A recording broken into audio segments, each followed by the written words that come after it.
She doesn't want your man. She wants his bank account, his secrets, and the silence he buys after cheating on you with her. Welcome to the Side Bitch Manifesto, a savage, unapologetic journey told by the woman your mother warned you about. From manipulating millionaires to destroying a senator's legacy, she teaches women how to weaponize beauty, bury emotions, and turn every good wife's worst nightmare into a six-figure empire. This isn't love. This is war, with heels, lip gloss, and zero regrets. Ready to meet the villain? She's already inside his phone. Welcome to the Skillful Art of Manipulation podcast. If you haven't already, please consider following us on your favorite podcast platform. Today we present to you the Side Bitch Manifesto. Let's dive into this thrilling narrative together. Chapter 1. Welcome to the game, bitch. You ever look a man dead in the eye while he's sitting next to his wife, kissing her on the cheek, and think, damn, I had that man's soul in my mouth last night? No. Well then, welcome to my world, baby. And buckle the fuck up. I'm not here to be your role model. I'm not interested in your judgments, your Bible verses, or your cries about loyalty and love. I'm here to tell the truth, my truth, and that truth is real, raw, and soaked in perfume, cum, and control. They call me a homewrecker. I call myself an opportunist, a strategist, a bitch who gets what she wants. And what I want is everything. I wasn't always like this. Nah, I was raised on the fairy tales, too. Daddy left early. Mommy cried a lot. Love looked like pain and sounded like apologies too late to mean shit. I learned young that if you ain't the one breaking hearts, you're the one picking up the pieces, bleeding fingers and all. By 18, I was done playing nice.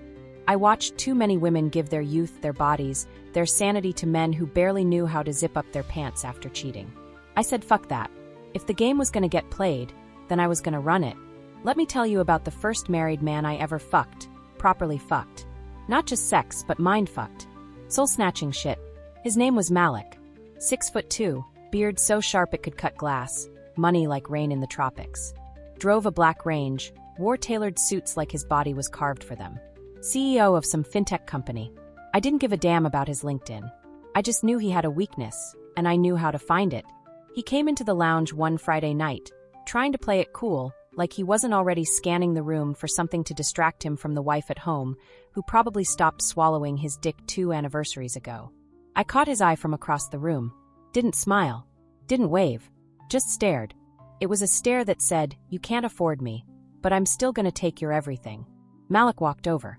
Of course he did. These men always do. He smelled like money, secrets, and disappointment. I let him talk. They always love to talk. Talk about stress. Talk about how different I seem. Talk about how his wife doesn't understand him, doesn't support him, doesn't fuck him like she used to. I didn't give a damn about his story. What I cared about was the watch on his wrist, the card in his pocket, and the hunger in his eyes. See, when men cheat, they don't just want sex. They want to feel powerful again. Important. Desired. And I know exactly how to feed that lie. I leaned in, placed my hand on his thigh, and whispered, "Let me be your secret." That's all it took. That night, he booked me a suite. I made sure it was under my name. I always keep receipts. Always. I wore red lace, heels that clicked like a countdown to sin, and lip gloss that made his knees buckle. When he walked in, he tried to act in control. Tried to play daddy. But I flipped that shit so fast, he was begging with his eyes before I even touched him. I undressed slowly, deliberately. The art of anticipation is how you make a man forget about his kids, his wife, his wedding ring still sitting snug on his finger. He came undone like a confession in church. And after? That's where the real power begins. I didn't just ghost him. Oh no, I left a trail. A subtle scent on his collar. A single bobby pin on the nightstand. A text the next morning. "Thanks for the stretch and the secrets, lover." He called me 3 hours later. I let it ring. He texted. I left him on read. By the end of the week, he'd sent me flowers, money, and a hotel keycard with his name on the reservation. That's how you flip the script. You don't chase, you haunt. That was the beginning. The moment I realized I could live outside the rules. Fuck the system. Fuck the fairy tales. I didn't want to be someone's wife, ironing shirts and pretending to sleep when he comes home late. I wanted to be the reason he came home smelling like guilt. I wanted to be the whisper in the back of her mind when she's doing laundry and finds receipts for dinners she never ate. You know what they never tell you? The side bitch is always the one with the upper hand. She's not drowning in expectations. She's not tied to his legacy. She's not sitting at home cooking meals for a man who's texting me under the table. The side bitch gets the money, the orgasms, the power, and none of the baggage. But make no mistake, this game ain't for the soft. You can't cry over a man who'll walk back to his wife the moment you show weakness. You gotta know your worth, tax it, and never apologize for cashing in. I got a system now. Rules. Techniques. Psychological warfare dressed in heels and scented like Chanel. I don't sleep with married men just to get laid. I sleep with them to own them, to extract resources, to feed off their egos while they think they're feeding me. It's an art form, and I'm a fucking Picasso. You think I feel bad for the wives? Let me tell you something. If your man was truly happy, if he was truly loyal, he wouldn't be in my DMs talking about how he wants to be seen, touched, heard. That's not my fault. That's her failure. I'm not wrecking homes. I'm just collecting the salvage. So, if you came here looking for apologies, turn your ass around. If you came here to judge, fuck you and the fake morals you wrote in on. But if you came to learn, to understand the power of feminine manipulation, if you came to take your life back and get paid doing it, then baby, you're in the right place. This is the Side Bitch Manifesto. And I'm about to teach you how to be the storm they never saw coming. Chapter 2. The Rules of Engagement. Let me get one thing clear before we go any further. This ain't just a lifestyle. This is a fucking profession. Being the side bitch isn't about throwing on some heels and waiting for a married man to get bored. No, it's about strategy, timing, calculated silence, emotional chess. It's about knowing exactly when to laugh, when to cry, and when to slide his credit card out of his wallet while he's still inside you, moaning your name like a little bitch. You want to win? You play smart. And I don't mean smart like getting good grades or reading self-help books. I mean predator smart. You study the field. You identify the weaknesses. You strike when the ego is at its peak and the conscience is at its lowest. You never fall in love, and you always walk away richer than you entered. This is where the rules come in. I didn't get this far without structure, without a code, without a set of commandments that keep the game clean and the rewards consistent. And I didn't write these rules from a place of theory. I wrote them from hotel rooms, from aftercare showers with married men crying on my chest, from blocked numbers and wire transfers that hit my account like orgasms. Every rule I have cost me something to learn. So pay attention, because this is where girls become women and side bitches become legends. Rule 1, never chase. Ever. Men are hunters. And no matter how evolved they pretend to be, their dicks are still primal. The moment you chase, you lose value. You become accessible, predictable, replaceable. You let them come to you, always. Even if it's obvious you want them, you let them make the first move. You let them think it was their idea. That illusion of control? That's how you own them. Because when a man thinks he's chasing you, he doesn't realize he's walking right into a trap.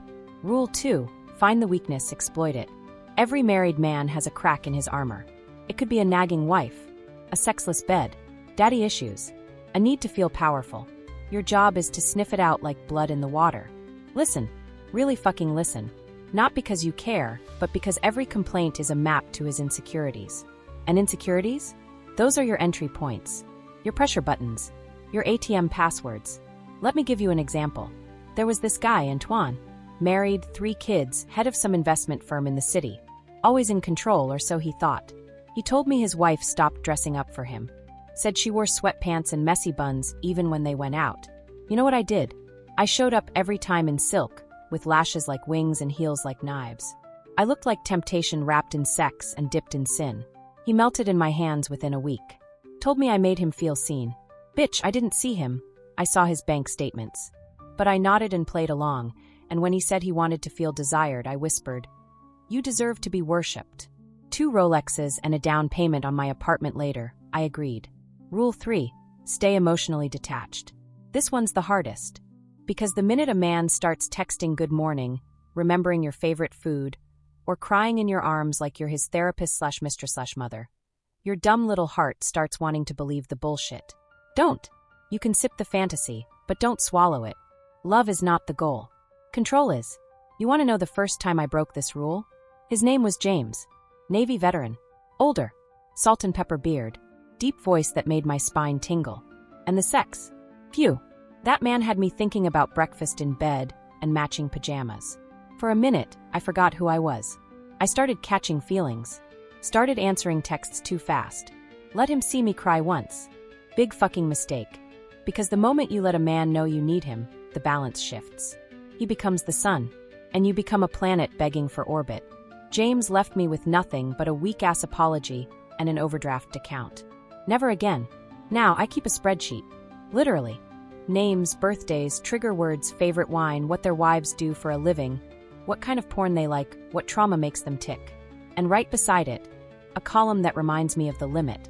You can fuck their bodies, control their minds, but never, ever, give them your heart. Rule 4. Keep it quiet, keep it clean. The loudest side bitches get replaced. The quiet ones, we get rewarded. You don't post. You don't tag.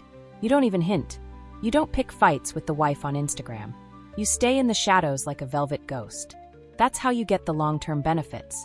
Trips, cars, credit cards with your name on them, and a man begging you to use them. Because the moment he feels safe, he opens up. And when he opens up, he pays.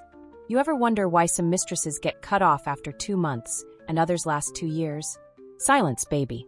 I once had a guy buy me a condo in another state, just so he could fly in and relax. You think that came from being messy? No. That came from knowing how to bite my tongue and play the role of peace while his wife played the role of chaos. Silence is the currency of the side bitch. Rule 5. Exit strategically. Don't wait until he ghosts you. Don't wait until the wife finds out. Leave on a high note. Always leave with more than you came in with. Always leave before the spark dims and he starts questioning the money he's spending. I usually plant the idea in his head, make it look like I'm the one who needs space, or that I've caught feelings and don't want to ruin what we have. That makes him miss me. Miss me so much that when I finally circle back, if I ever do, the price has doubled. One time I left a married judge. Took his watch, his weekend house key, and the memory of me riding him in his courtroom chair. He still emails me from fake accounts begging for a taste. But he can't afford it anymore. I've leveled up. His guilt made me rich. Rule 6. Never fuck for free. I don't care how fine he is. I don't care how good the dick is. I don't care if he makes you laugh and moan in the same breath. If you're fucking a married man for love, you're volunteering for emotional bankruptcy. This is not romance. This is war. And in war, you take trophies. Let the wife fuck him for free. Let her deal with the snoring, the bills, the ungrateful in-laws.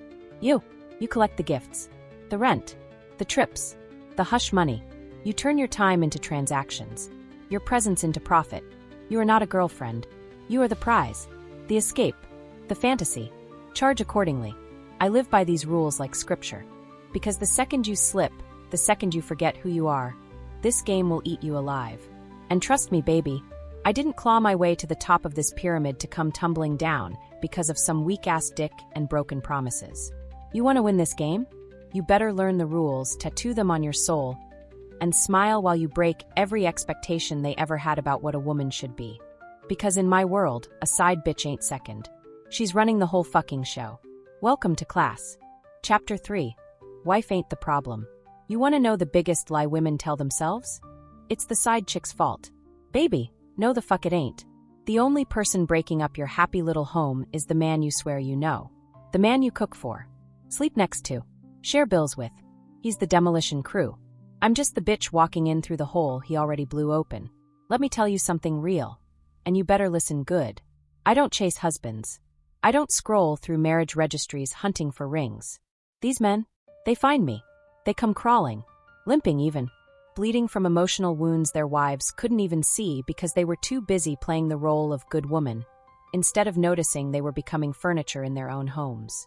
Want to blame somebody? Blame the man you married. The one who called me the moment you turned your back. The one who said you haven't sucked his dick since the second baby. The one who swore he loved you but left our hotel room smelling like regret and guilt, and still came back the next week. But I'm getting ahead of myself. Let's talk about wives. Because I hear it all the time. You're a homewrecker. You're a slut. You're a disgusting whore who ruins families.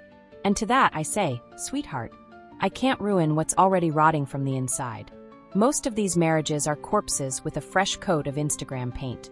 Matching outfits, fake smiles, forced family vacations. They'll post my king and my queen captions while sleeping in separate rooms and cheating through burner phones. I've seen it too many times. I've fucked it too many times. Let me tell you about Rachel. Rachel was one of those wives who swore her husband would never cheat. Oh, she was proud. Prissy. Had that fake Christian humility. The kind that only shows up on holidays and when other women get too close to her man. She'd throw shade, post couple goals, and smile like she hadn't cried herself to sleep just last week. Her husband, Marcus? Fine. Dark chocolate with a silver tongue and a thick wallet. CEO of a local tech company. Polished. Quiet. Dangerous. The kind of man who could look at you once and make your panties wet and your morals blurry. The first time he saw me was at a business event. Rachel right there on his arm in a dress 2 sizes too tight and a fake-ass smile plastered across her face like everything was perfect. She didn't know me, of course, but she knew what I was. I saw it in her eyes the second she clocked me. The discomfort. The panic. That sixth sense women have when another bitch walks in the room knowing exactly how to fuck your whole life up. I didn't even speak to Marcus that night. I didn't have to. I let my perfume do the talking. My stare do the cutting. I moved through that ballroom like smoke. And he watched every step. 3 days later, he messaged me. No hello. No intro. Just, I need to see you again. Alone. I smiled. Replied. You're married. He sent back. So are my regrets. Phew. These men are fucking poets when they're horny and unhappy. Our first rendezvous? A rooftop bar, 10 p.m., after his wife fell asleep thinking he had a late-night meeting. That night, he poured his heart out between drinks and thigh squeezes. Told me about the silence at home, the way Rachel criticized everything he did, how she turned into a mother figure instead of a lover, how he hadn't been wanted in years, only managed, scheduled, and blamed. I didn't say much, just nodded, listened. I touched his hand when he got emotional, brushed his knee under the table, made him feel like a man again. That's the secret most wives forget.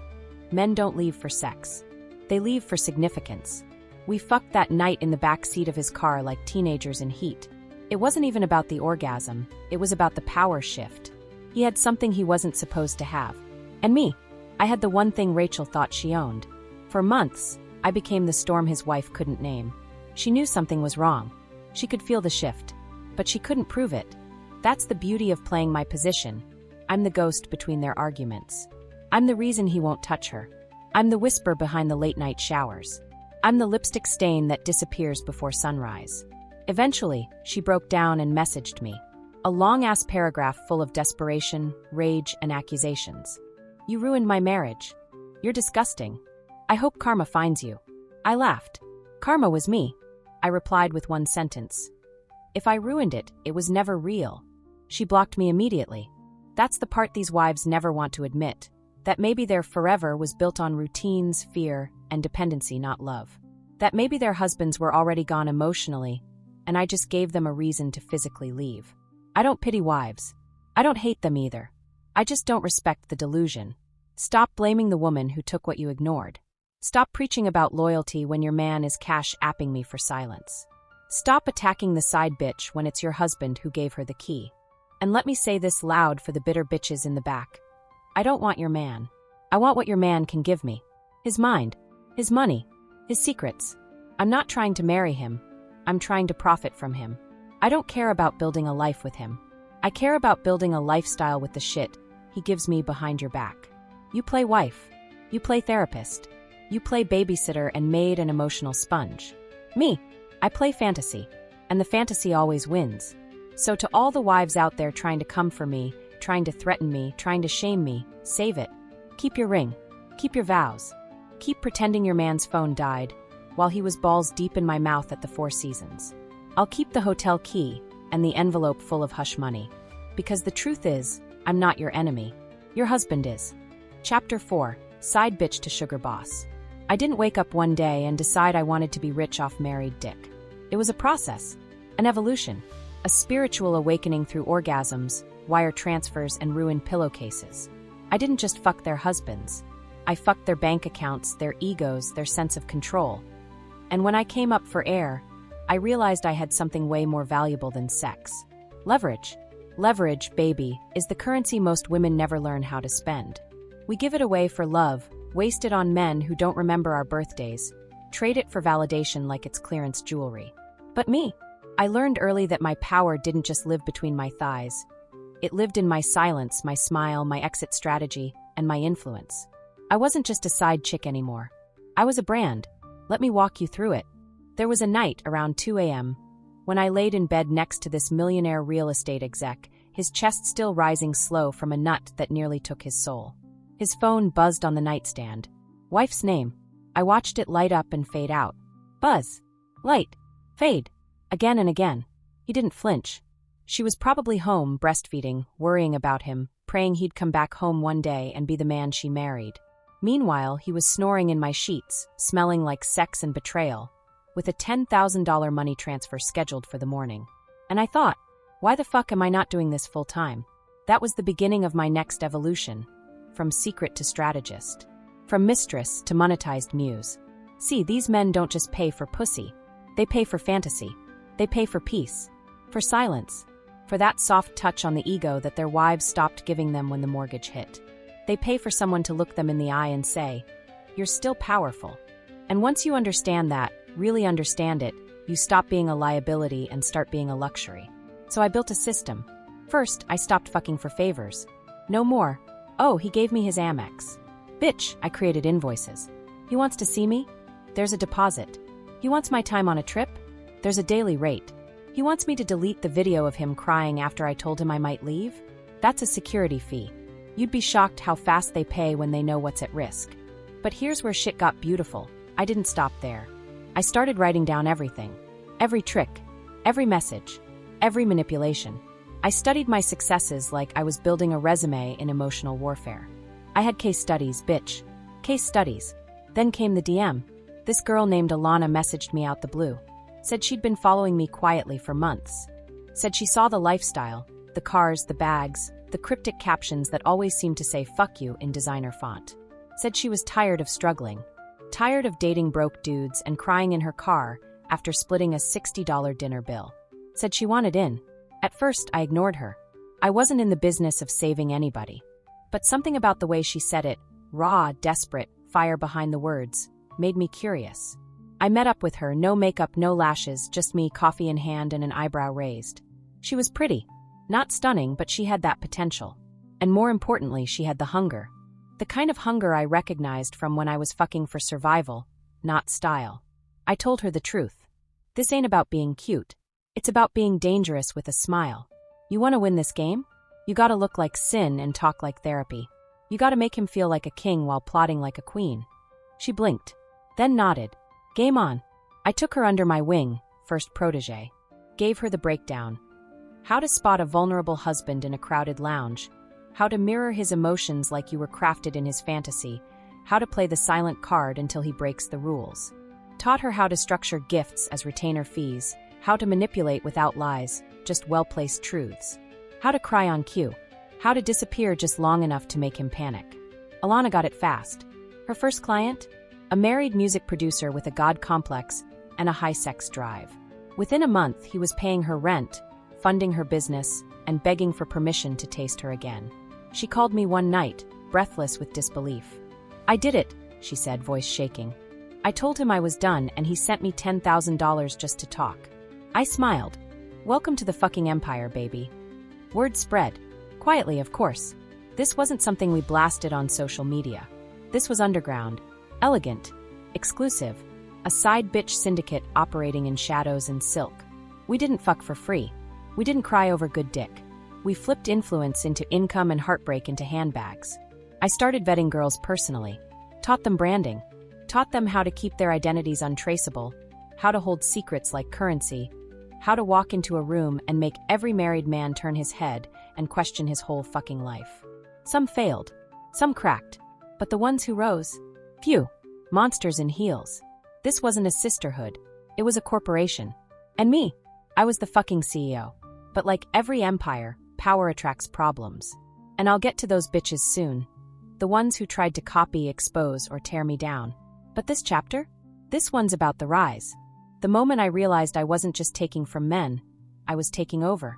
It wasn't about sex anymore. It was about strategy, psychology. Emotional manipulation turned into a business model. I turned being the other woman into a six-figure stream, and I never apologized once. Because here's the truth. The world bends for those who aren't afraid to break it first. And me, I bend it in stilettos. Chapter 5, Fuck Love, Stack Power. Let's get one thing straight. Love is a liability. You want to get played? Fall in love. You want to lose focus, sabotage your own bag, and wake up crying over a man who'd fuck your friend in the same room he made promises in? Then go ahead, fall in love. But don't come crying to me when your bank account's empty, your lashes are on the floor, and your self-worth is leaking through your mascara. Because I did that shit once. One time. And I almost lost everything. They say you never forget your first real heartbreak, right? Well, mine was wrapped in caramel skin, gold chains, and a lie so beautiful it made me want to believe in fairy tales again.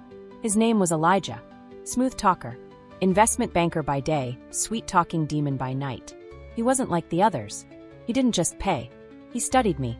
Asked questions no man had ever dared to ask before. What scares you the most? What would you do if nobody was watching? What did they do to you that made you like this? And like a dumb bitch, yeah, I said it, I answered. Because love doesn't come in like a storm. It drips slow. One compliment, one long look, one late-night conversation where you say too much, and he says the right things back. Before you know it, you're not charging him for time anymore. You're texting first. You're waiting by the phone.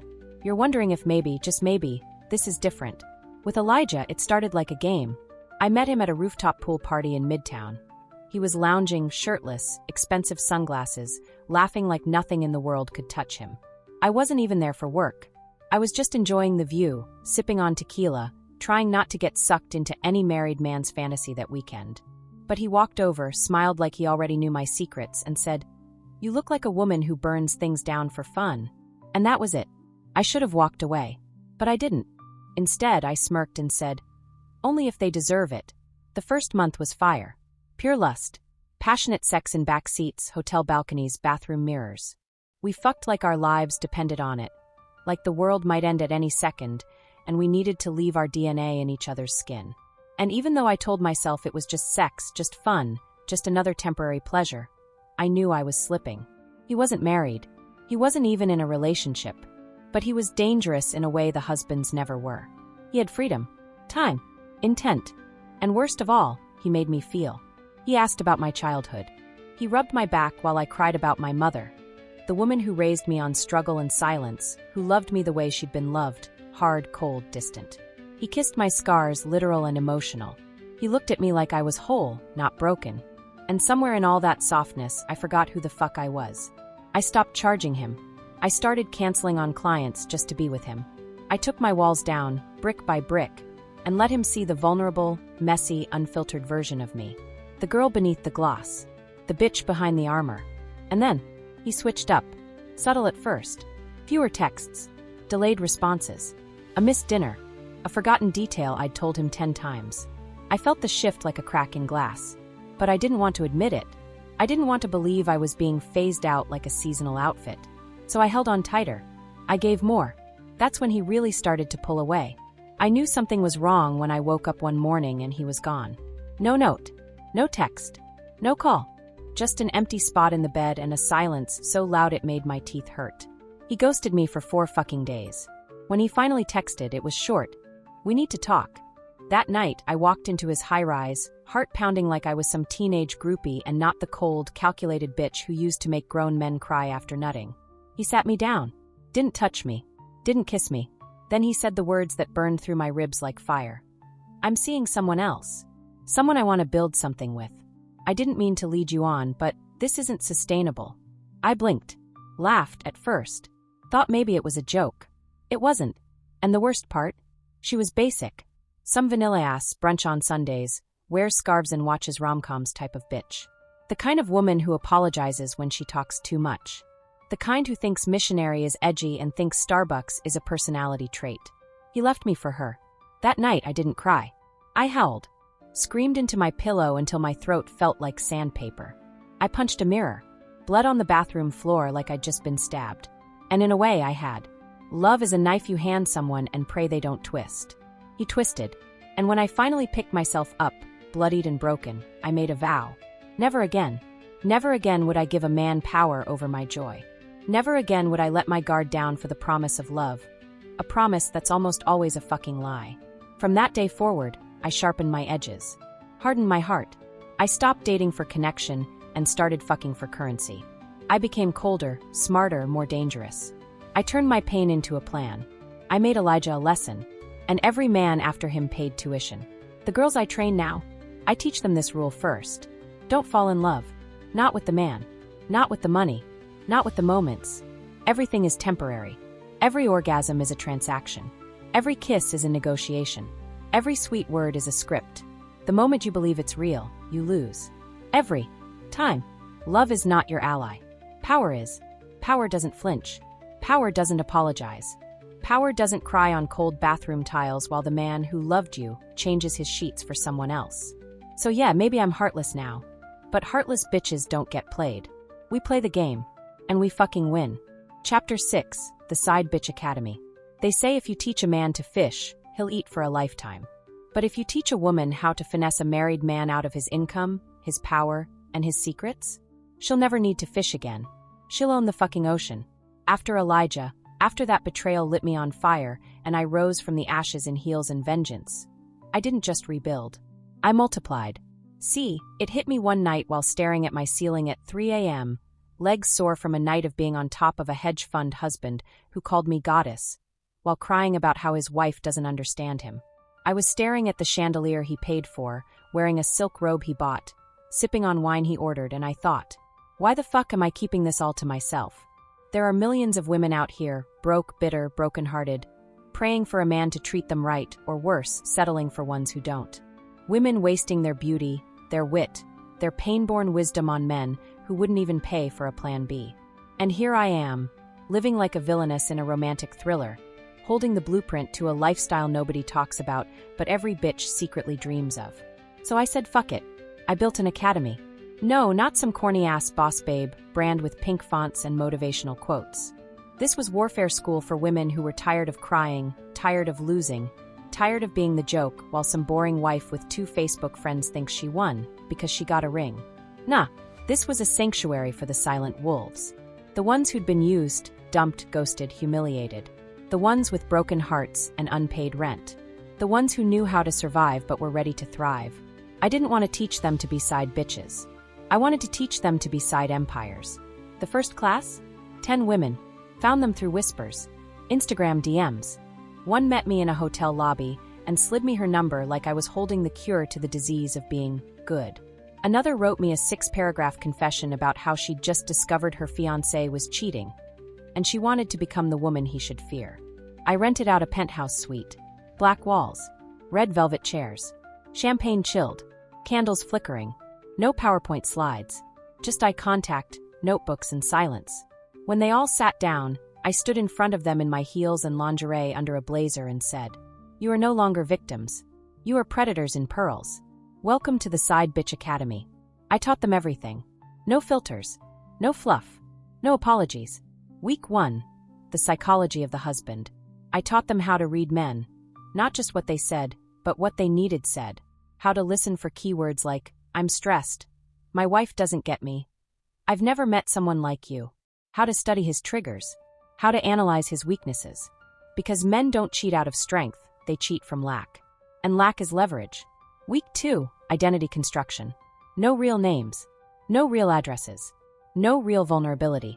I taught them how to create alter egos, fantasy versions of themselves that existed for the sole purpose of extraction. These women weren't Jasmine or Courtney.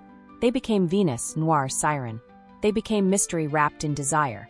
And every move they made was part of the play. Week 3, the art of the soft trap. We don't beg. We don't ask. We imply.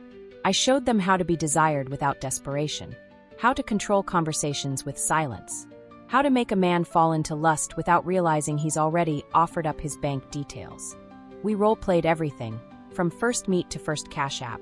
I watched these women transform before my eyes. Timid little voices turned into cold-blooded vixens with precision and poise. There was Mel, a barista who used to cry over her ex every night. By week 4, she was dating 2 married doctors, both of whom were paying her tuition and sending her poetry. There was Ari, soft-spoken, too shy to make eye contact. Now, bitch walks like a Bond villain and charges 10 grand just to go on vacation with her client. There was Kenya, divorced mother of 2, used to think she was too old for the game. Turned out, she was a fucking legend, had 3 executives flying her out on rotation, and an offshore account she didn't even touch yet. They were winning, and I was proud, not because they were scamming or stealing, but because they'd taken back control of their narratives. See, when society paints you as the villain for being sexy, ruthless, and unwilling to settle, you might as well become the best villain there ever was. And these women graduated with honors. We started expanding.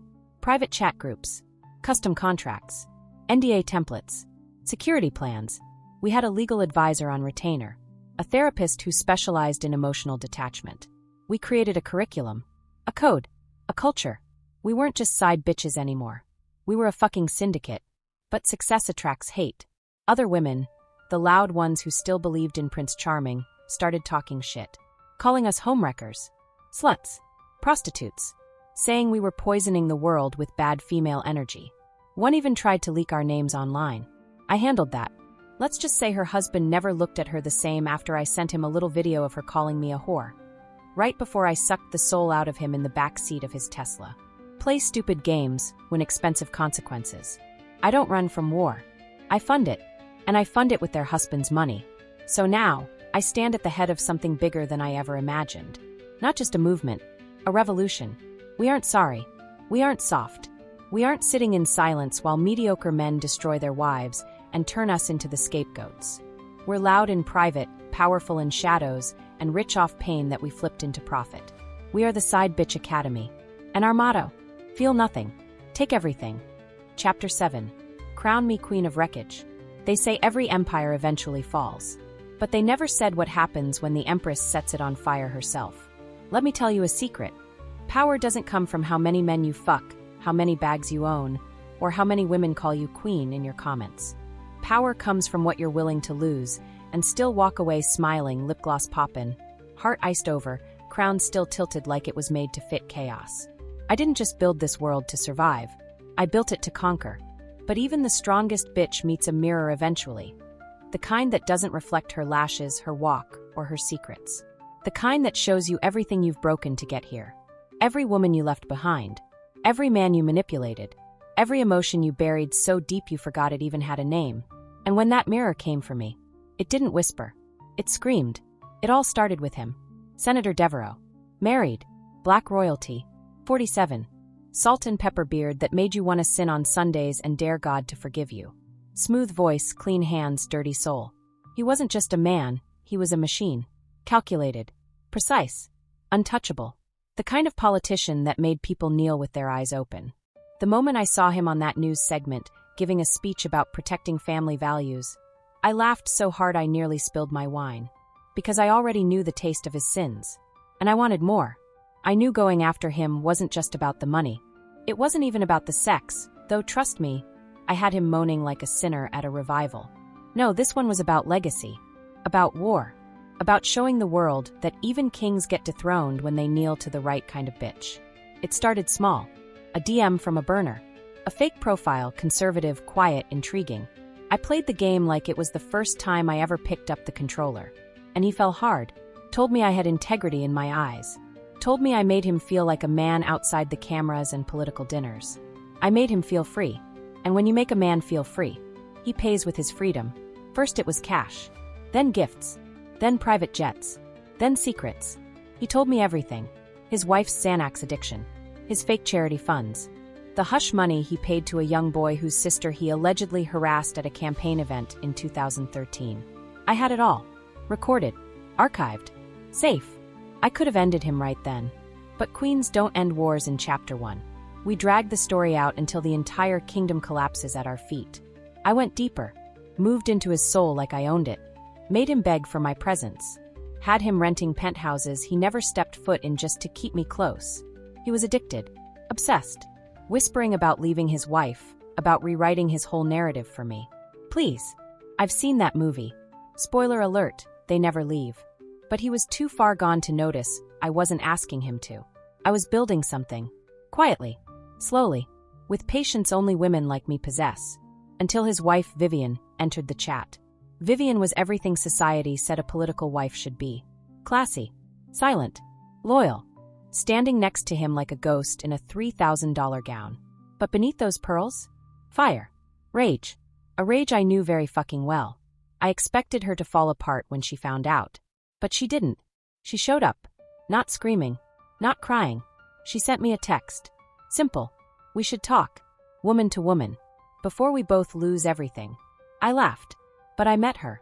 Because something in me, some sick part of my twisted soul, wanted to see her eyes when I told her how often I made her husband call me queen. We sat across from each other in a silent cafe. She sipped her tea. I wore red. She wore white. The whole thing felt biblical.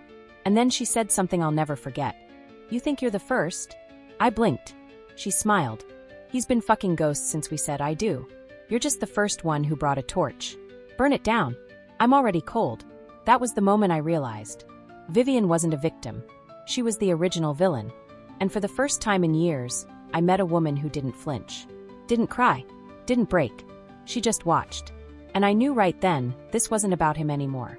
This was about me and her. Two queens. One empire. One match. And I lit it. I leaked the receipts. Anonymous drop.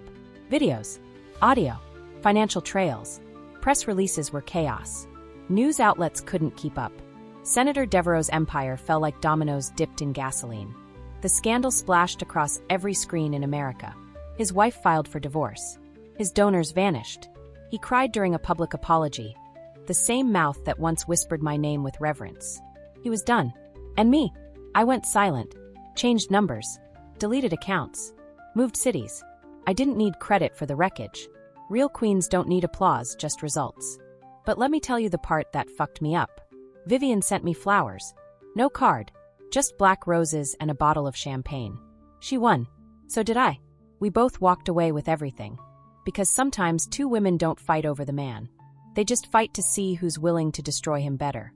And I left the crown on the bed, dripping with his tears, and walked away with the keys to the kingdom. I didn't need to stay. I was already immortal. So now, as I write the final page of this manifesto, let me say this. I am not a role model. I am not here to teach morality, love, or tradition. I am here to show you what happens when a woman stops waiting to be chosen and starts choosing herself. At any cost. I've loved. I've lost. I've lied. I've stolen. I've bled. But I never ever bowed. And now, I wear a crown carved from confessions, betrayal, and fucking brilliance. So if you're reading this and still judging me, good. That means you're still sleeping. But for the rest of you, the ones ready to wake up, pick up your power, and flip your pain into a paycheck? Class dismissed. Your new life starts now. Signed, the Queen of Wreckage.